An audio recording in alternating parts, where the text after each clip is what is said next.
清晨5点半，台北市万华区的一栋老公寓里，72岁的陈伯伯又被自己的咳嗽声惊醒了。这已经是连续第3个月，他每天凌晨都会咳醒，嗨到胸口发疼，嗨到老伴也跟着睡不好。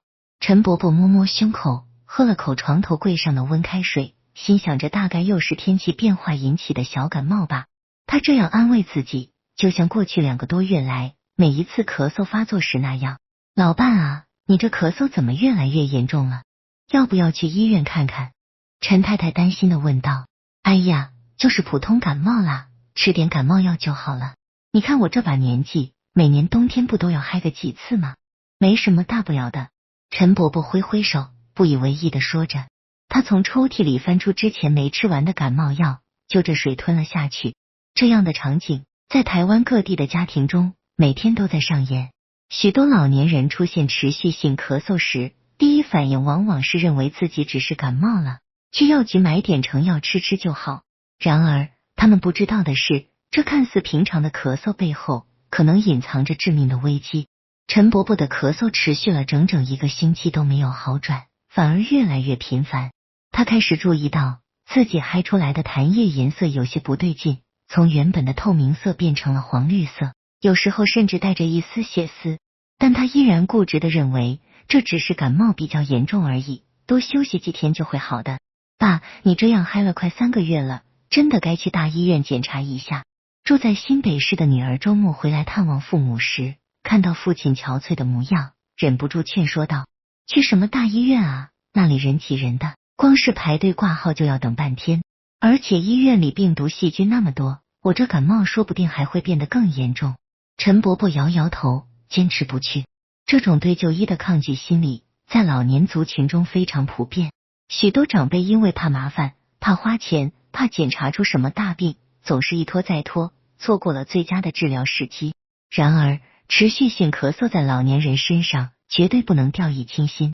从医学角度来看，咳嗽是人体的一种保护性反射机制，当呼吸道受到刺激或有异物时，身体会通过咳嗽将其排出。正常的感冒引起的咳嗽通常在1到2周内就会自行缓解，但如果咳嗽持续超过3周，在医学上就被定义为慢性咳嗽，这时候就必须高度警觉，因为这可能是某些严重疾病的警讯。陈伯伯的情况在第4个月时急转直下。那天下午，他正在客厅看电视，突然一阵剧烈的咳嗽袭来，害得他弯下腰，脸色发紫。更可怕的是，这次嗨出来的不再只是一点血丝，而是整口鲜红的血液。鲜血溅在白色的卫生纸上，刺眼的让陈太太当场惊叫出声。老伴，老伴，你怎么了？陈太太吓得手足无措，赶紧拨打女儿的电话。女儿接到电话后，二话不说叫了救护车。陈伯伯被紧急送往台大医院急诊室。在急诊室里，值班医师看到陈伯伯的状况，立即安排了一系列检查，包括胸部 X 光、电脑断层扫描，还有痰液检查。陈先生，你这个咳嗽有多久了？急诊医师一边看着检查报告，一边询问。大概有4个月了吧，我一直以为是感冒。陈伯伯虚弱的回答。医师皱起了眉头，指着电脑荧幕上的影像说：你看这里，你的右肺上叶有一个明显的阴影，大小约3公分，而且你的肺部还有一些纤维化的迹象。我们需要做进一步的检查，包括支气管镜检查和切片，才能确定这个阴影的性质。听到医师这么说，陈太太的脸色顿时变得惨白。医师，你的意思是说，我老伴的肺里藏了东西？目前还不能确定，但从影像学的表现来看，我们必须排除恶性肿瘤的可能性。另外，慢性咳嗽合并嗨泻，在老年人身上有几种可能性，包括肺癌、肺结核、慢性阻塞性肺病，或者是支气管扩张症等。我们需要更详细的检查才能下诊断。医师严肃地解释道。这个消息如同晴天霹雳，让陈家人陷入了恐慌。陈伯伯自己也吓坏了，他怎么也没想到，自己以为的小感冒，竟然可能是如此严重的疾病。他开始后悔，为什么当初没有早点去医院检查，为什么要一直拖延。在等待进一步检查结果的那几天，陈伯伯辗转难眠。他开始回想起这几个月来的种种症状，除了咳嗽之外，他还发现自己经常感到疲倦，体重也在不知不觉中减轻了5、6公斤。他原本以为这是年纪大了的正常现象，现在才意识到这些可能都是疾病的警讯。支气管镜检查的结果很快就出来了。当主治医师拿着报告走进病房时，陈家人全都屏住了呼吸，等待着那个可能改变一切的诊断。陈先生，检查结果显示，你肺部的肿块是一个恶性肿瘤，也就是肺癌。从病理切片来看，是腺癌，属于非小细胞肺癌的一种。医师的声音平稳而专业，但这几个字却像是重锤一样敲在陈家人的心上。肺癌？怎么会这样？我爸他从来不抽烟啊。女儿难以置信地问道。这是一个很多人都有的误解，认为肺癌只会发生在吸食者身上。事实上，虽然吸食确实是肺癌最主要的危险因子，但近年来不吸食者罹患肺癌的比例正在逐年上升，尤其是在亚洲地区。根据统计，台湾有超过 50% 的肺癌患者从未吸过食，其中女性患者的比例更高达 90% 以上。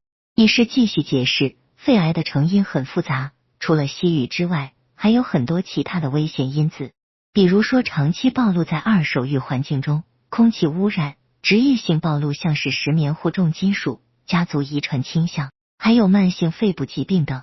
而且，肺腺癌在不吸食者中最为常见，它的发生可能与基因突变有关。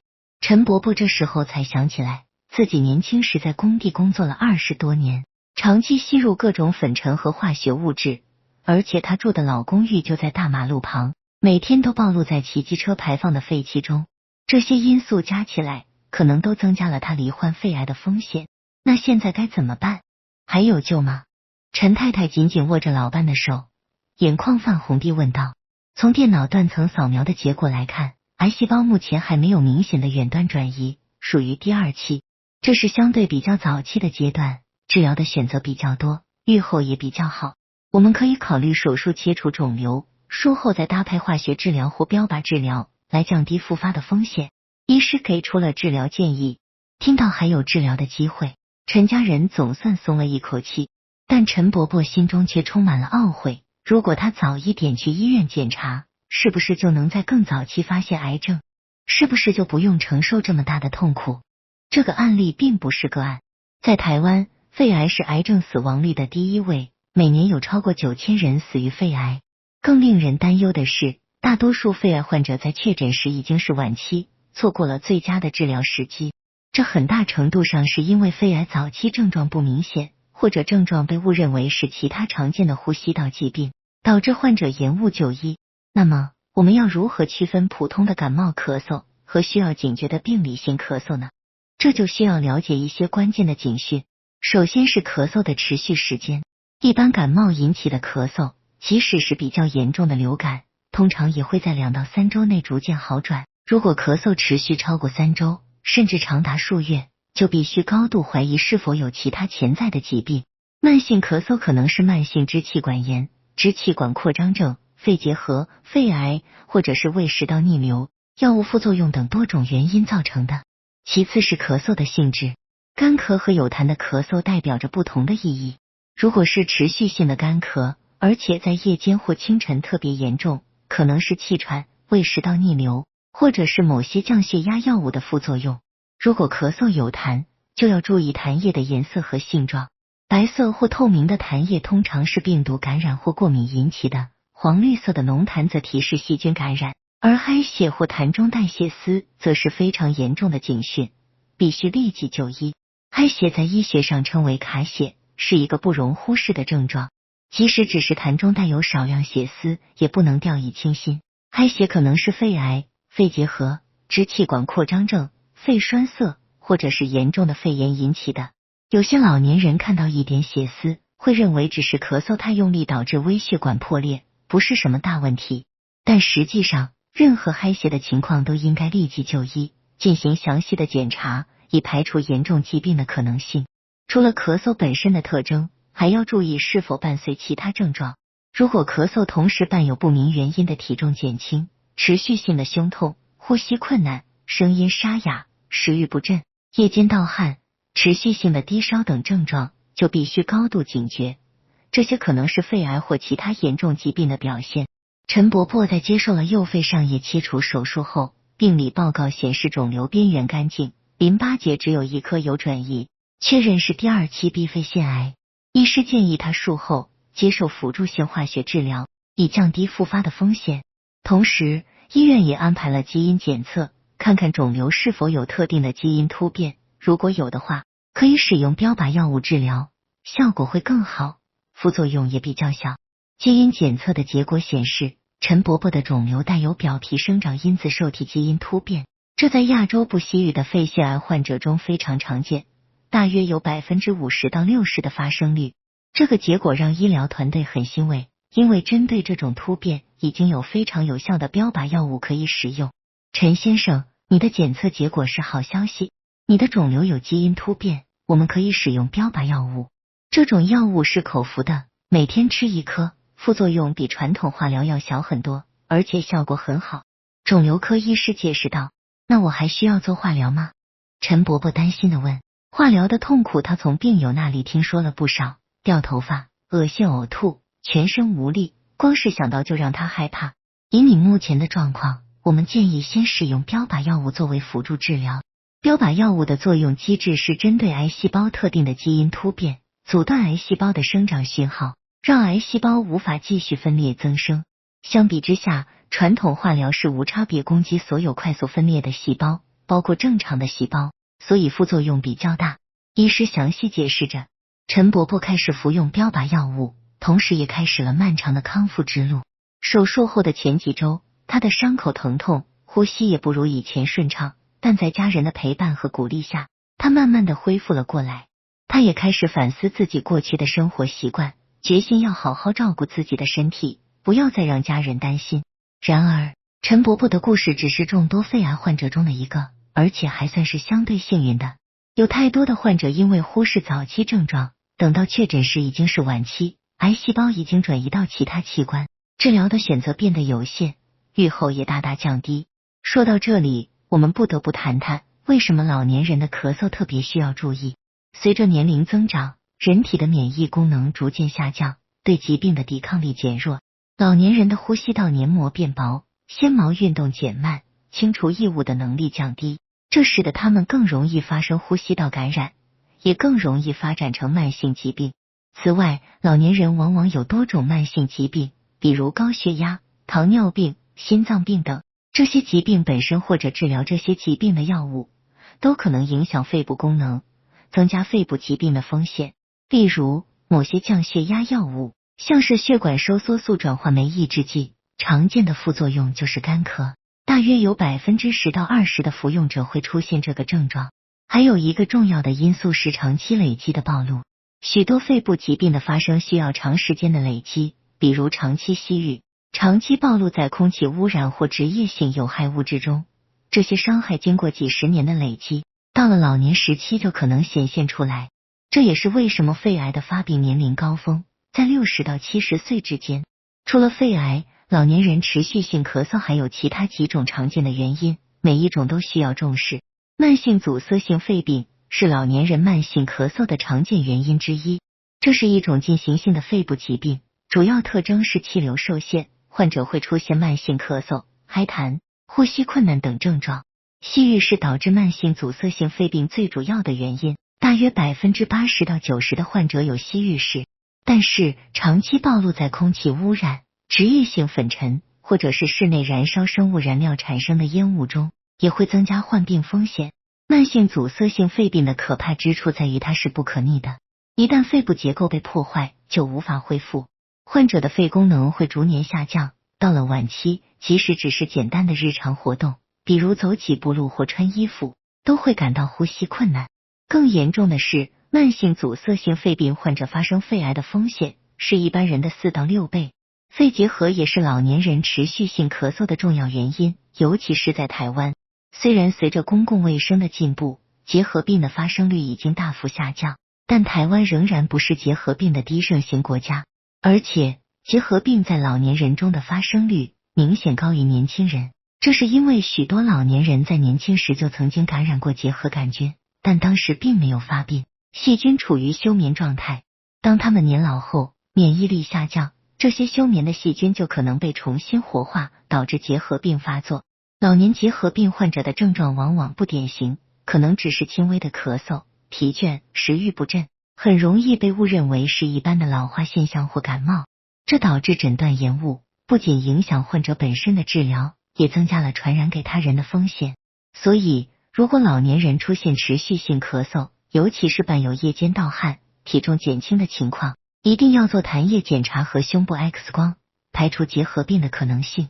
支气管扩张症是另一个容易被忽视的疾病，这是一种慢性疾病，特征是支气管不正常且不可逆的扩张，导致痰液堆积，反复感染。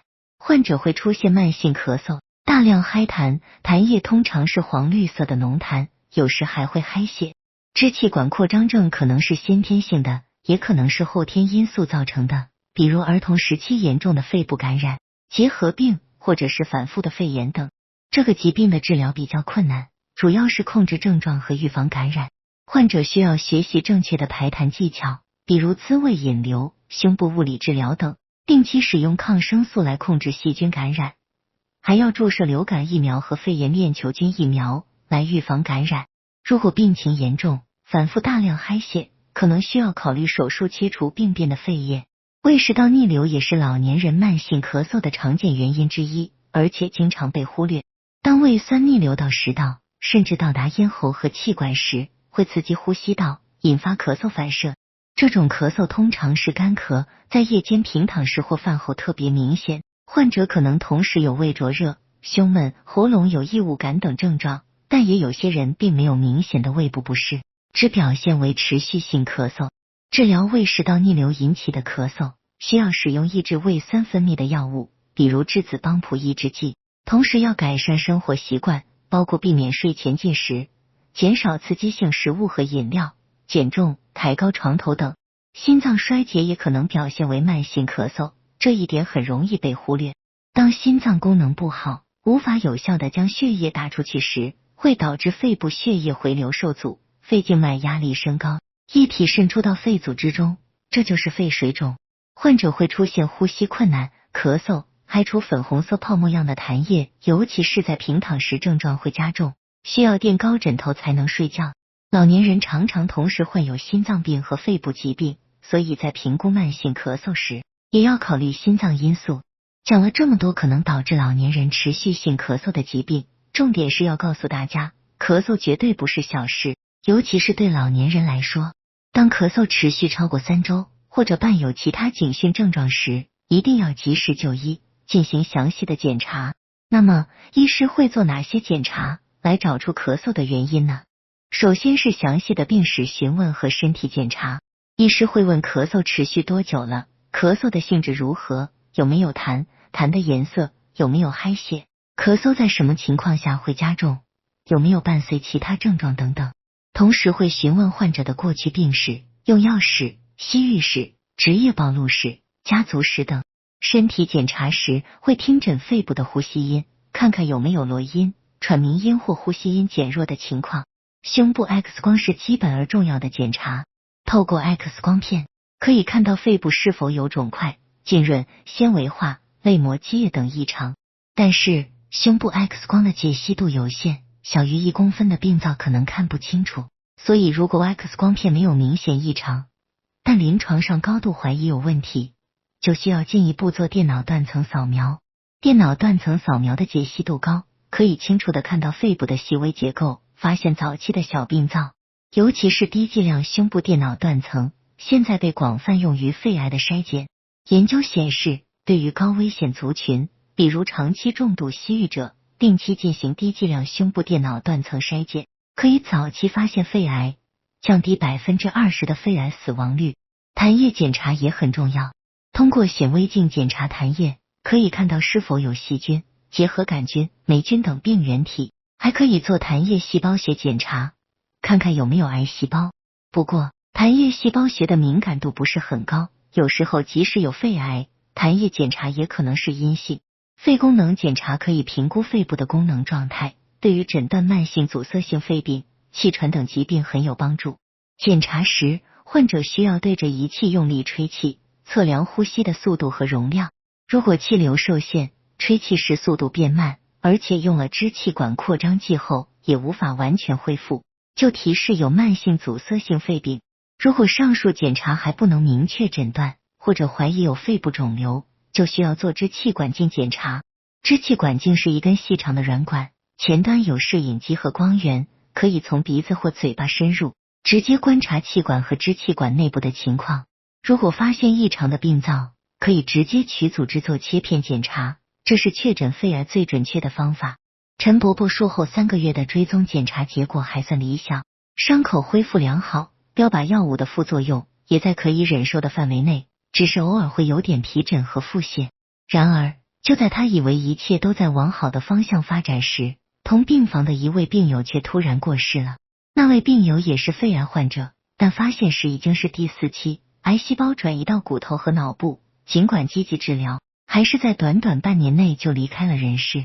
这件事给了陈伯伯很大的冲击，他开始更深刻地体会到早期发现的重要性，也开始主动了解更多关于肺部健康的知识。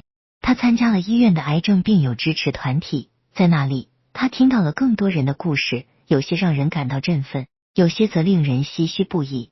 我们那时候根本不知道什么是低剂量电脑断层筛检，等到发现的时候，已经来不及了。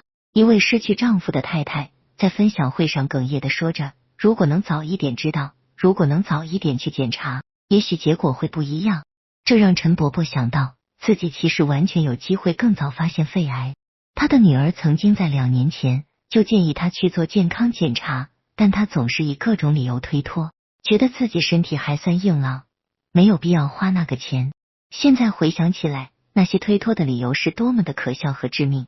肺癌之所以如此可怕，很大程度上是因为它在早期几乎没有症状，肺部没有痛觉神经，所以即使肿瘤开始生长，患者也不会感到疼痛。只有当肿瘤长到一定大小，压迫到支气管，侵犯到胸壁，或者转移到其他器官时，才会出现明显的症状。但这时往往已经是中晚期了，治疗效果大打折扣。根据统计，第1期肺癌的5年存活率可以达到 80% 以上，但如果是第4期，5年存活率就只剩下不到 10%。这巨大的差距就在于发现的早晚。这也是为什么医学界一直在推广肺癌筛检，希望能够早期发现，早期治疗。然而，谁需要做肺癌筛检呢？并不是每个人都需要。目前的建议是，如果符合以下任意条件，就应该考虑接受低剂量胸部电脑断层筛检。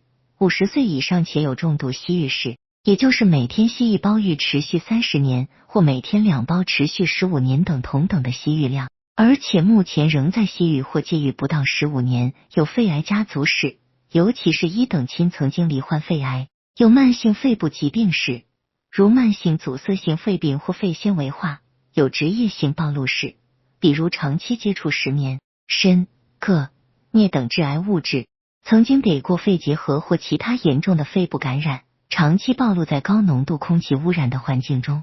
特别值得注意的是，对于不吸吮的女性，如果有家族史或长期暴露在厨房油烟中，也建议定期进行筛检。台湾有许多家庭主妇常年在通风不良的厨房里烹调食物，吸入大量的油烟，这些油烟中含有多种致癌物质，长期累积下来，罹患肺癌的风险会明显增加。陈伯伯在医院认识了一位65岁的林太太，她就是这样的案例。林太太一辈子没有抽过浴，但她在传统市场卖了40年的小吃，每天从早到晚都在油烟弥漫的环境中工作。2年前，她开始出现持续性的干咳，一开始也以为只是普通感冒，直到有一天突然呼吸困难，被送到急诊，才发现肺部有大量的类膜积液，确诊为肺腺癌第4期，而且已经转移到对侧肺部和骨头。我真的后悔，为什么没有早一点去检查？我以为自己不抽浴就不会的肺癌，谁知道油烟的伤害这么大。林太太躺在病床上，虚弱地说着，她的情况已经无法手术，只能接受化疗和标靶治疗，但效果并不理想，癌细胞持续进展。林太太的故事让陈伯伯更加意识到，生活环境中隐藏着许多看不见的危险因子。除了厨房油烟，还有许多我们容易忽略的风险。空气污染是一个日益严重的问题，细悬浮微粒，也就是俗称的 PM2.5，是空气污染中最危险的成分之一。这些微粒非常细小，直径小于 2.5 微米，可以深入肺部的最深处，甚至进入血液循环。长期暴露在高浓度的 PM2.5 环境中，会引起肺部慢性发炎，增加肺癌、心血管疾病、中风等多种疾病的风险。世界卫生组织已经将 PM2.5 列为第1级致癌物。在台湾，每到秋冬季节，受到大陆冷气团南下的影响，常常会出现空气品质不良的情况， PM2.5 浓度飙升。这时候，老年人、儿童以及有心肺疾病的人应该尽量减少外出，外出时要戴上有效的口罩，比如 N95 或医疗级口罩。回到家后，可以使用空气清净机来降低室内的污染物浓度。室内空气污染同样不容忽视，很多人以为待在室内就安全了，其实不然。除了厨房油烟，还有许多室内污染源，比如香郁烟雾、香氛蜡烛、蚊香、白石烧的香和金质装潢材料释放的甲醛和挥发性有机化合物等。这些污染物在密闭的室内空间中浓度会更高，对人体的伤害更大。二手郁和三手郁的危害也非常严重。二手郁是指非吸郁者吸入吸郁者呼出的烟雾和香郁燃烧产生的烟雾，其中含有超过7000种化学物质，其中至少70种是已知的致癌物。长期暴露在二手郁环境中的人，罹患肺癌的风险会增加 20%到30%。三手郁则是指香郁熄灭后残留在环境中的有害物质，它们会附着在衣物、家具、墙壁上，持续释放有毒物质，即使在吸郁者离开后很久，这些毒素仍然存在。陈伯伯的儿子就是个老郁枪，虽然他都是在阳台抽郁，但身上总是带着浓浓的郁味。现在陈伯伯知道了这些知识后，坚决要求儿子戒郁，至少不要让孙子接触到任何形式的郁害。除了环境因素，遗传也扮演着重要的角色。如果家族中有人罹患肺癌，其他成员患病的风险会比一般人高2到3倍。这可能是因为家族成员共享某些容易致癌的基因变异，也可能是因为他们暴露在相似的环境风险中。所以，如果家族中有肺癌病史，更应该提高警觉，定期进行筛检。慢性肺部疾病的患者也是高危险群。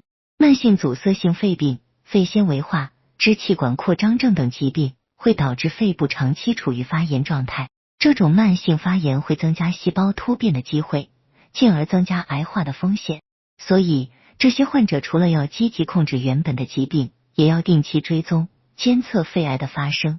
说到这里，我们也要谈谈如何预防肺部疾病，保护肺部健康。预防永远胜于治疗，虽然我们无法改变基因和年龄，但我们可以控制许多环境和生活方式的危险因子。首先，也是最重要的，就是不要吸郁，远离郁害。如果已经吸郁，无论年纪多大，戒郁都不会太迟。研究显示，戒郁10年后，肺癌的风险可以降低到吸郁者的1半；戒郁15年后，风险接近从未吸郁者的水平。戒郁不仅降低肺癌风险，也会改善肺功能，减少心血管疾病和其他癌症的风险。戒郁并不容易，尼古丁成瘾是一种疾病，需要专业的帮助。台湾的戒郁门诊提供药物治疗和行为咨商，可以大大提高戒郁的成功率。戒郁药物包括尼古丁替代疗法，如戒郁贴片、口嚼定、吸入剂等，还有非尼古丁类的药物，如伐尼克兰和安非他酮。这些药物可以减轻戒断症状，降低对香郁的渴望。其次是改善居住和工作环境的空气品质。在家中使用抽油烟机，保持厨房通风良好，使用空气清净机过滤 PM2.5 和其他污染物。空气品质不良时减少外出，外出时戴口罩。如果工作环境中有粉尘或化学物质暴露，一定要做好个人防护，戴上合适的口罩或呼吸器，定期进行职业健康检查。保持健康的生活方式也很重要。规律运动可以增强心肺功能，提高免疫力。即使是简单的散步、太极拳、游泳等，只要持之以恒，都对肺部健康有益。均衡的饮食也很重要，多吃新鲜蔬果，它们富含抗氧化物质，可以对抗自由基，减少细胞损伤。十字花科蔬菜如花椰菜、高丽菜，富含类胡萝卜素的黄橙色蔬果如胡萝卜、南瓜、木瓜，以及富含维生素 C 的柑橘类水果，都被认为对预防肺炎有帮助。充足的睡眠和良好的情绪管理也不容忽视。长期的压力和睡眠不足会削弱免疫系统，让身体更容易受到疾病侵袭。学习放松技巧，如深呼吸、冥想、瑜伽等，可以帮助减轻压力，改善整体健康。对于已经有呼吸道症状的人，学习正确的咳嗽和排痰技巧也很重要。有效的咳嗽可以帮助清除呼吸道中的分泌物和异物，预防感染。正确的方法是先深吸一口气，然后用力咳嗽2次，而不是频繁的小声咳嗽，那样只会刺激喉咙，反而嗨不出痰。对于痰液较多的患者，可以学习自慰引流，利用重力帮助痰液从肺部深处流向大气管，更容易嗨出。接种疫苗也是预防肺部感染的重要手段。流感病毒和肺炎链球菌是老年人肺部感染最常见的病原体，严重时可能危及生命。每年接种流感疫苗以及接种肺炎链球菌疫苗，可以大大降低感染的风险和严重程度。台湾政府有提供老年人免费接种这些疫苗，一定要善加利用。陈伯伯在经历了这场病痛之后，彻底改变了自己的生活方式。他每天早上会到公园散步1小时，做一些简单的呼吸运动。他学会了腹式呼吸法，这种呼吸方式可以让肺部的底部也能充分扩张，增加氧气的摄取量。他也开始注意饮食，陈太太每天都会准备新鲜的蔬果，减少油炸和加工食品。更重要的是，他成为了肺部健康的宣导者。他常常在病友团体和社区里分享自己的经历，告诉大家不要忽视咳嗽这个看似平常的症状，鼓励符合条件的人去做肺癌筛检。他的女儿也在他的影响下，带着全家人去做了低剂量胸部电脑断层检查，还好结果都是正常的。爸，你这次算是因祸得福了。如果不是这次生病，我们都不知道原来咳嗽可能这么严重。女儿握着陈伯伯的手说道。是啊，我现在最大的遗憾就是没有早一点去检查，如果能早一点发现，就不用受这么多苦了。陈伯伯感慨地说。在医院的走廊上，陈伯伯遇到了一位刚刚确诊肺癌的老先生。那位老先生看起来非常沮丧，一个人坐在角落里默默流泪。陈伯伯走过去坐在他旁边，拍了拍他的肩膀。老兄，我知道你现在的心情，我半年前也是这样，觉得天都要塌下来了。但是你要相信，现在的医疗技术已经很进步了，只要好好配合治疗，还是有很大的机会可以战胜病魔。陈伯伯温和地说。可是医师说我已经是第3期了，癌细胞已经扩散到淋巴结，我这辈子从来不抽郁，为什么会得肺癌？老先生哽咽地问道。肺癌的原因很多，不只是抽郁，空气污染、油烟、遗传都可能是原因，但现在追究原因已经没有用了，最重要的是面对它，好好治疗。你看我也是肺癌患者，现在不也活得好好的？医学一直在进步，新的药物、新的治疗方式不断出现，我们要对未来保持希望。陈伯伯鼓励着他。这样的对话在医院里经常发生，每一个癌症患者都经历着相似的心路历程，震惊、否认、愤怒、讨价还价、沮丧，最后才慢慢接受现实，积极面对。而像陈伯伯这样走过来的病友，他们的经验分享和精神支持，对于新确诊的患者来说是非常宝贵的力量。在治疗过程中，心理健康和身体健康同样重要。许多研究显示，心理状态会影响免疫功能和治疗效果。保持积极乐观的心态，有助于提升免疫力，增强身体对抗癌症的能力。相反的，如果长期处于焦虑、忧郁的状态，会削弱免疫系统，可能影响治疗效果。所以，癌症患者除了接受身体上的治疗，也应该注重心理照护，可以寻求专业的心理咨商，参加病友支持团体，与家人朋友保持良好的沟通，做一些自己喜欢的事情来转移注意力，都是很好的方法。有些医院还提供艺术治疗、音乐治疗等辅助疗法，帮助患者疏解压力，改善情绪。家人的支持在癌症治疗中扮演着关键角色。陈太太在陈伯伯生病期间，始终陪伴在他身边，鼓励他，照顾他。女儿和儿子也经常回家探望，给予精神上的支持。这种来自家庭的爱和温暖，是任何药物都无法取代的。然而，照顾癌症患者的家属也承受着巨大的压力，他们要面对可能失去亲人的恐惧，要承担照顾的重担，还要维持正常的生活和工作。所以家属也需要被照顾，需要有人倾听他们的烦恼，需要适时的休息和放松。许多医院都有提供家属支持服务，照顾者也应该善用这些资源，不要让自己累垮了。随着时间推移，陈伯伯的状况越来越稳定，每3个月的追踪检查都显示没有复发的迹象，肿瘤标记也维持在正常范围内。他已经逐渐回到正常的生活，虽然不能像以前那样做粗重的工作，但基本的日常活动都没有问题。在一次回诊时，肿瘤科医师告诉陈伯伯一个好消息：陈先生，你的治疗反应非常好，从影像学来看，没有任何复发的迹象。你现在已经度过了最关键的2年，复发的风险已经大幅降低了。继续保持现在的生活方式，定期追踪，我相信你可以长期与癌共存，甚至达到临床治愈。听到这句话，陈伯伯的眼眶红了。这1年多来的煎熬，终于看到了曙光。他紧紧握着陈太太的手，2个人都激动得说不出话来。医师，谢谢你，如果不是你们的治疗，还有家人的支持，我不可能走到今天。陈伯伯哽咽地说，别客气，这是我们应该做的。不过说真的，你能有今天的结果，最重要的还是发现的不算太晚。虽然你拖了4个月才来就医，但还好癌细胞没有远端转移，还有手术的机会。我见过太多患者，等到出现严重症状才来，那时候已经是晚期了，治疗选择很有限，越后也不好。所以我一直强调，早期发现真的非常重要。医师认真地说。这番话让陈伯伯更加坚定了要推广肺癌筛检的决心。他开始在社区里办讲座，分享自己的经历，告诉大家不要像他一样，把咳嗽当成小感冒而延误就医。他也鼓励符合高危险因子的人去做低剂量胸部电脑断层检查，早期发现，早期治疗。在一次社区讲座中，一位60多岁的妇人举手发问，陈先生，我也是常常咳嗽，但我去看了好几次医生，都说是支气管炎，吃药就会好，可是药一停，过没多久又开始嗨，我该怎么办？这位大姐，如果你的咳嗽已经持续很久，而且反反复复，我建议你一定要去大医院做详细的检查，不要只是一直吃感冒药或止咳药，那只是治标不治本。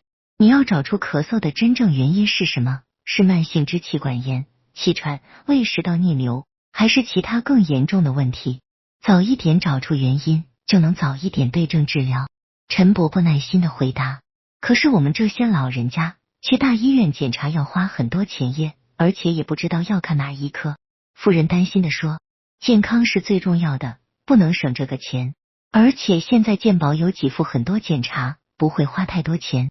至于要看哪一科，如果是咳嗽的问题，可以先挂胸腔内科，医师会根据你的症状安排适当的检查。陈伯伯解释道。这样的互动让陈伯伯深刻体会到，很多人对于肺部健康的认识还是非常不足。他们不知道咳嗽可能暗示着严重的疾病，不知道应该在什么时候去就医，不知道有哪些检查可以做，不知道如何保护自己的肺部健康。教育和宣导是非常重要的，政府和医疗机构应该加强肺部健康的宣导，让民众知道肺癌的危险因子，了解早期筛检的重要性，认识咳嗽的警讯症状，尤其是对于高危险族群，应该主动提供筛检服务，降低民众的就医障碍。台湾在这方面已经有一些进展，政府从2022年7月开始，针对高危险族群提供低剂量胸部电脑断层的补助筛检，符合条件的民众包括50到74岁有重度吸入史的人，以及50到74岁有肺癌家族史的人，每2年可以免费做一次检查。这是一个很好的政策，可以帮助早期发现肺癌，提高治愈率。然而，筛检的推广还面临一些挑战。有些人对于放射线有疑虑，担心电脑断层的辐射剂量会造成伤害。其实，低剂量胸部电脑断层的辐射量已经大幅降低，大约只有传统电脑断层的1/5，相当于我们在日常生活中半年接受到的背景辐射量。这么低的剂量带来的风险远远小于它能带来的好处。另一个挑战是伪阳性的问题，电脑断层检查可能会发现一些小结节，但这些结节大多数是良性的，这会造成受检者的焦虑，也可能导致不必要的追踪检查或侵入性检查。所以，筛检结果的判读和后续处理非常重要，需要由有经验的医师来进行评估，避免过度诊断和过度治疗。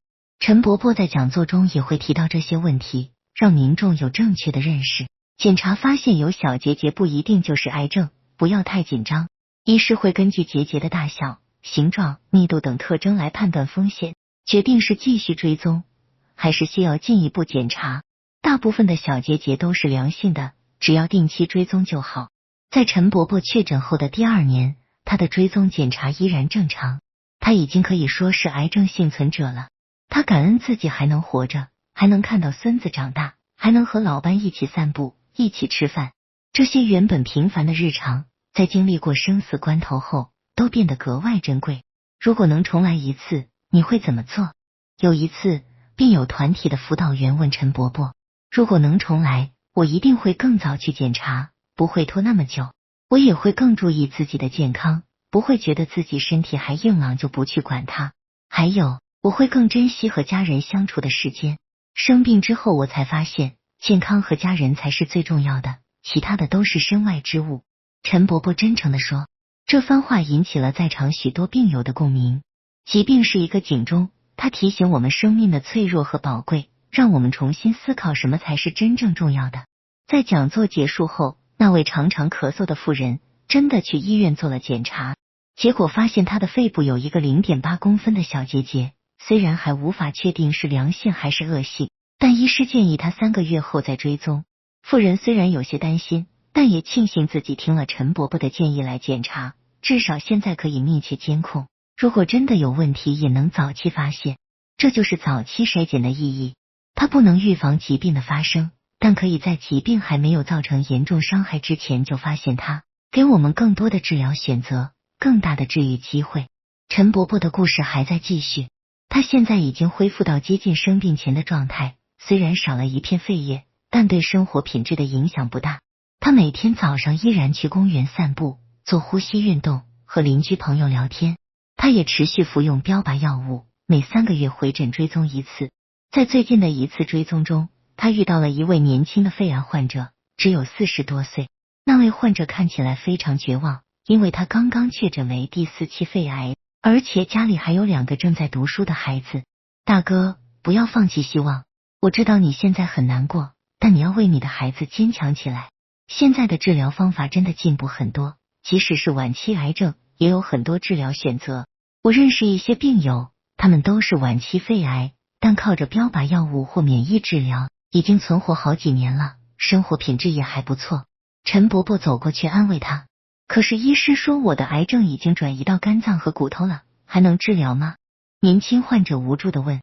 当然可以治疗，晚期癌症的目标不是完全治愈，而是控制病情，延长生命，维持生活品质。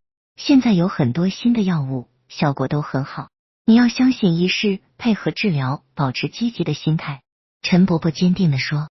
这样的鼓励也许无法改变疾病本身，但可以给患者力量，让他们在对抗癌症的路上不那么孤单。癌症不只是身体的疾病，更是心灵的考验。如何在疾病中保持希望，如何在痛苦中找到生活的意义，这是每个癌症患者都要面对的课题。陈伯伯经常说，得了癌症不是世界末日，只是人生的一个转折点。他让我重新审视自己的生活，更珍惜每一天，更感恩身边的人。如果能用我的经历帮助到其他人，让他们能早一点发现疾病，或者给正在对抗癌症的人一些勇气，那么我这场病也算是有意义的。从陈伯伯的故事中，我们可以学到很多宝贵的教训。首先，不要忽视身体发出的任何警讯，尤其是持续性的症状。咳嗽超过3周，一定要去医院检查，不要自己乱吃药，不要一直拖延。其次，如果你是高危险族群，应该主动去做肺癌筛检，不要等到有症状才去检查，那时候可能已经太迟了。再来，要注意保护自己的肺部健康，远离遇害和空气污染，保持健康的生活方式。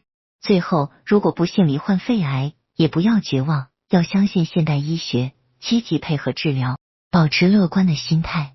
在陈伯伯生病满3年的那天，全家人为他庆祝。3年在癌症治疗中是一个重要的里程碑，如果3年内没有复发，往后复发的几率就会大幅降低。陈太太准备了丰盛的晚餐，女儿和儿子都带着家人回来团聚。爸，恭喜你度过了这3年，接下来一定会越来越好的。女儿举起杯子，眼眶有些泛红。是啊，这3年多亏了你们的照顾和支持，我才能走到今天。我现在最大的心愿就是看到你们都健健康康、平平安安的。还有，你们一定要记得定期去做健康检查，不要像我一样，等到出了问题才后悔。陈伯伯语重心长地说。饭后，陈伯伯拿出了他这3年来写的日记，里面记录了他生病后的心路历程，记录了治疗过程中的点点滴滴，记录了他对人生的感悟。他决定把这些整理成册，希望能帮助到更多的人。生命中总会遇到一些坎坷和挑战，重要的是我们如何去面对它。疾病教会了我很多，让我更懂得珍惜，更懂得感恩。我希望每个人都能重视自己的健康，不要等到失去了才后悔。如果你有任何不舒服的症状，尤其是持续性的咳嗽，请一定要及时就医，不要拖延。你的健康不只是你自己的，更是家人的幸福。这是陈伯伯日记最后写下的一段话。